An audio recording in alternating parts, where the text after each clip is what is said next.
Hello everyone, welcome to my channel. कैसे हैं आप सब लोग। तो बच्चों के स्कूल स्टार्ट हो गए हैं और यहाँ पे बच्चों के स्टार्ट होने के बाद थोड़ा सा ये है कि आपका रूटीन चेंज हो जाता है। आपको अर्ली मॉर्निंग उठना है, बच्चों के लिए लंच ब्रेकफास्ट तैयार करना, उसके बाद सारे घर के काम।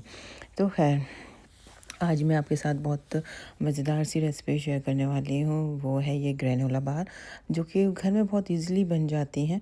और दूसरी है ये डाइट नमकीन, क्योंकि हम लोग इतने ज़्यादा बिजी होते हैं कि अपनी डाइट का ख्याल ही नहीं रख पाते। तो इसलिए मैंने सोचा कुछ स्नैक्स ऐसे हों जो कि रेडी टू ईट हों, आपको ज़्यादा कैलोरीज भी कंज्यूम ना करनी पड़े और आपको एक फिलिंग भी हो जाए।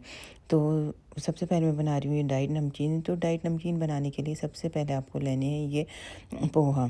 जो पोहा होता है वो लेना है हमने, और मैंने इसको पहले अच्छे से छलनी में छान लिया ताकि इसके अंदर जो भी डस्ट वगैरह है वो निकल जाए।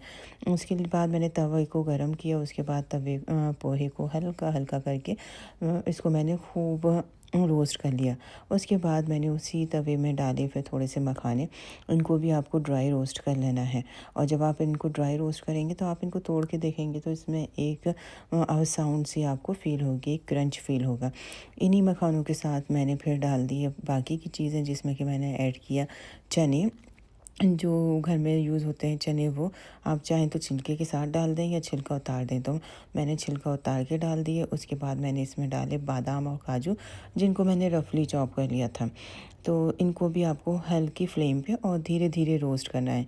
तो इस तरह से जब आप रोस्ट करेंगे तो इसमें एक कलर चेंज हो जाएगा, तो उससे आपको पता चल जाएगा कि ये अच्छे से फ्राई हो चुके हैं। जब आप मखाने को तोड़ कर देखेंगे तो ये जल्दी से टूट जाएगा, तो इसका मतलब है कि ये प्रोसेस आपका पूरा हो चुका है। उसके बाद मेरे पास ये थोड़े से सीड्स रखे थे, मैंने इनको भी ऐड कर दिया, क्योंकि जब बन रहा है तो वो जो भी घर में मौजूद है हेल्दी चीज़ें वो सब ऐड कर दो। इसमें आप अपनी पसंद से कुछ भी चीज़ प्लस माइनस कर सकते हैं, जो भी आपको अच्छा लगे। इन सबको ड्राई रोस्ट करने के बाद मैंने एक बर्तन में निकाल लिया। उसके बाद मैं भूल गई थी ये पफ्ड राइस है, मुरमुरे मुरमुरे को रोस्ट करना, तो फिर मुझे ये अलग से रोस्ट करने पड़े। आप चाहें तो सबसे पहले मखाने और मुरमुरे रोस्ट कर लें, उसके बाद बाकी के ड्राई फ्रूट्स साथ में रोस्ट कर लें। तो ये सब जो भी चीज़ें आपने ड्राई रोस्ट करी है उनको आप एक अलग बोल में निकाल लें। उसके बाद इसी पैन में को आप खाली करके इसमें थोड़ा सा ऑयल डालें। ऑयल, बटर, देसी घी, ऑलिव ऑयल, जो भी आप यूज़ करना चाहें वो इसमें डाल दें। उसके बाद ये मैंने थोड़ा सा नारियल चॉप करके रखा था, तो इस नारियल को मैंने डाल दिया। उसके बाद मेरे पास थोड़ी सी मिंट लीव्स थी ड्राई, तो मैंने उसको ये ऐड कर दी। अगर आपके पास करी पत्ता है तो आप करी पत्ता ऐड कर सकते हैं। और इस पॉइंट पे आप चाहें तो एक हरी मिर्च को छोटा छोटा काट के डाल दें, क्योंकि मेरे घर में बच्चे हैं उनको उतनी ज़्यादा मिर्च पसंद नहीं, तो मैंने मिर्च इसमें अवॉइड करी। उसके बाद आप इसमें डालें थोड़ी सी हल्दी।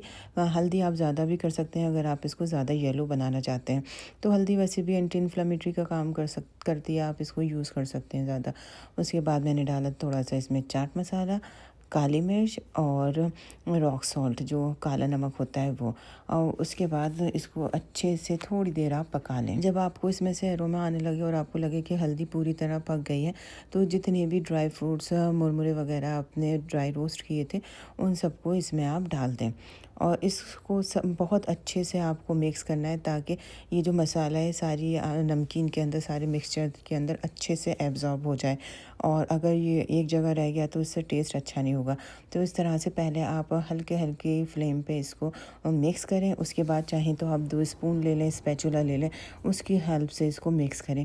और 1-2 मिनट के लिए तवे को लाइट फ्लेम पे रखा रहने दें, ताकि जो भी इसके अंदर अगर मॉइस्चर बचा भी है तो वो निकल जाए।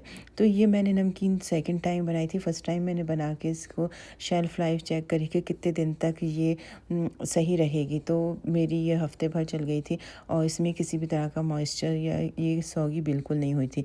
तो कंडीशन ये है कि आप इसको एयर टाइट कंटेनर में रखें। ऊपर से मुझे थोड़ा सा नमक कम लग रहा था, तो मैंने चाट मसाला और काला नमक थोड़ा सा ऐड और कर दिया। डाइट नमकीन बाज़ार से लेने जाएंगे तो यहाँ पे कम से कम $3-4 की मिलती है, वो भी बहुत छोटा सा पैक, जिसमें कि 100 या 150 ग्राम होती है। यहाँ की तो खैर बात मत करें, इंडिया में भी आई थिंक 50-100 रुपये की मिलेगी, और घर में आप थोड़ा सा टाइम दे के एक हेल्दी चीज़ बना सकते हैं। और आपको पता है कि इसके अंदर कोई प्रिजर्वेटिव नहीं है और हम अपनी पसंद से चीज़ें ऊपर नीचे कर सकते हैं। तो खैर मैंने इसमें लास्ट में डाल दी थोड़े से रेजिन्स, या आपके पास क्रैनबेरी वगैरह हो तो वो भी ऐड कर सकते हैं। इनको आपको शुरू में नहीं डालना, वरना तो ये बहुत ज़्यादा चूई हो जाती हैं और बहुत स्ट्रेची भी हो जाती हैं। इसके बाद आप अपनी पसंद से, अगर इसको नमकीन रखना है, तीखा रखना है, आप चाहें तो इसमें जब मसाला भून रहे थे उस टाइम में शुगर डाल सकते थे, लेकिन मुझे मीठी पसंद नहीं है, तो इसमें मैंने थोड़ी सी ये लाल मिर्च डाली है, और ये हल्की वाली कश्मीरी लाल मिर्च है। सिर्फ इससे हल्का सा इस पर कलर आएगा और इतना ज़्यादा मिर्च नहीं होगा। आप चाहें तो इसमें थोड़ा सा लेमन जूस ऐड कर सकते हैं, थोड़ा खटास आपको चाहिए तो देखें इस तरह से मुझे हार्डली इसमें लगे 20-25 मिनट, और ये बहुत अच्छी सी नमकीन बन के तैयार हो गई। और ये जो बिना टाइम वाली क्रेविंग होती है उसके लिए बेस्ट है। उस टाइम हम सोचते भी नहीं है क्या खाएं, और हमेशा ऐसी चीज़ खा लेते हैं जिसमें कि कैलोरी बहुत ज़्यादा डेंस होती हैं, और फिर वो आगे जाके हेल्थ पे गलत असर करती है। और इसे आप बच्चों को लंच में भी पैक करके दे सकते हैं, हस्बैंड के लंच में दे सकते हैं, क्योंकि स्नैक के लिए बेस्ट ऑप्शन है ये। तो अभी बच्चों के स्कूल से आने का टाइम हो गया था, तो मैं आपको बाहर का वेदर दिखाती हूँ।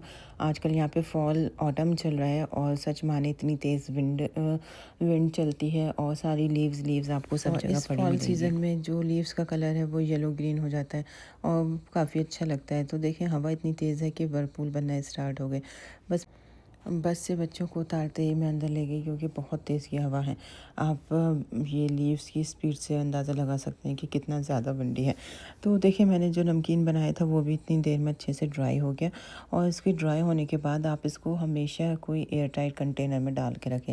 तो इस तरह के मेसन्स जार्स में रीयूज़ कर लेती हूँ इनको, और ये अच्छे रहते हैं, एयर टाइट भी रहते हैं, और आप ट्रांसपेरेंट होते हैं तो आपको पता रहता है कि इसके अंदर क्या है। चलिए दूसरा हम बनाते हैं ग्रेनोला बार, जो कि मार्केट से बहुत ज़्यादा एक्सपेंसिव में मिलते हैं। उसमें कभी कभी डाउट रहता है कि पता नहीं किस तरह के ड्राई फ्रूट्स इसमें यूज़ किए गए होंगे। तो मैंने आज ये सेकंड टाइम बना रही हूँ, ये भी बन के बहुत अच्छे तैयार होते हैं और ज़्यादा टाइम भी नहीं लेते। इसके लिए लिया है मैंने सबसे पहले ओट्स, 2 कप मैंने ओट्स ले लिया है। इसको भी आपको बहुत लो फ्लेम पे हल्के हल्के से ड्राई रोस्ट करना है। याद रखें कि इसको बहुत हल्की फ्लेम पे ड्राई रोस्ट करना है। अगर आप फ्लेम ज़्यादा कर देंगे तो ये रोज़ जल्दी हो जाएंगे, लेकिन ये जल भी जाएंगे। तो जब इनका कलर हल्का सा गोल्डन होने लगे तब आप इसको फ्लेम से हटा दें।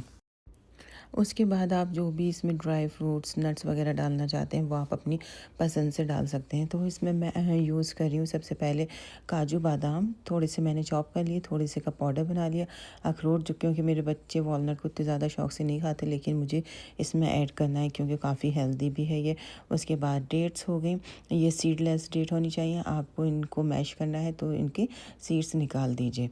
तो इस तरह से ये सीडलेस डेट हो गई। उसके बाद है हनी, ये काजू लिए हैं मैंने बारीक, इनको चॉप, ज़्यादा बारीक चॉप नहीं किया, मीडियम साइज़। उसके बाद सीड्स हैं, सनफ्लावर सीड्स वगैरह मैंने लिए हैं, और मैं इसमें हनी का यूज़ करूँगी, और पीनट बटर।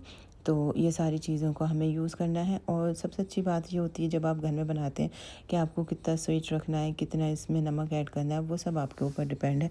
आप जैसे चाहें इसको मॉडिफाई कर सकते हैं।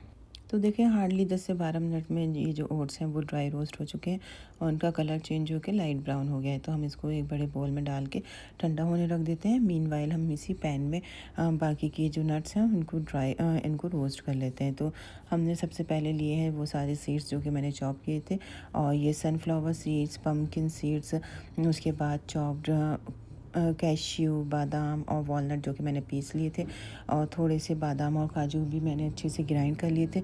आप ग्राइंड करके ज़रूर डालें, क्योंकि उससे जो टेक्सचर आएगा वो बिल्कुल मार्केट में मिलने वाली ग्रेनोला बार जैसा टेस्ट आएगा। तो इसको बस आप हल्की फ्लेम पे ड्राई रोस्ट कर लें। याद रखें कि फ्लेम आपको कंट्रोल रखनी है। अगर आपने फ्लेम तेज़ कर दी तो इसकी जो टेक्सचर है वो चेंज हो जाएगा, उसकी एरोमा भी डिफरेंट हो जाएगी। तो देखिए बस 5-6 मिनट में मेरे जितने भी नट्स थे वो भी ड्राई रोस्ट हो चुके हैं। अब मैं इनको भी जो ओट्स हमने रखे थे जिस बोल में, उसी में मिक्स कर दिया है। इसके बाद खजूर को हम एक ग्राइंडर में डाल के हल्के से ग्राइंड कर लेंगे और पैन में लेंगे थोड़ा सा घी। मैं इसमें देसी घी का यूज़ कर रही हूँ, आप चाहें तो बटर, ऑलिव ऑयल कुछ भी यूज़ कर सकते हैं एज़ पर योर प्रेफरेंस। उसके बाद ये खजूर क्योंकि थोड़ी सी स्टिकी हो जाती है, इनको निकालना मुश्किल होता है, तो मैंने ये ग्राइंडर से निकाल ली और इसको तवे में डाल के हल्के हल्के पकाया। और इनको हम कोशिश करेंगे कि थोड़ा प्रेस कर दें ताकि ये एकदम फ्लैट हो जाएं और थोड़ी सॉफ्ट हो जाएंगे। तो जब आपको लगे कि खजूर जो है वो अच्छे से सॉफ्ट होना स्टार्ट हो गई हैं, तो इनको भी आप बाकी के मिक्सचर में ऐड कर दें। और अब इस मिक्सचर को आप ठंडा होने के लिए रख दें, प्रॉपर ये ठंडा हो जाएगा तब आपको नेक्स्ट प्रोसेस स्टार्ट करना है। 25-30 मिनट में ये सारा मिक्सचर जो है वो एकदम कूल डाउन हो गया। मैं हाथों से चेक कर रही थी। अब आपने जो सारी चीज़ें मिक्स करी हैं इसको अच्छे से हाथों से मिक्स कर दें।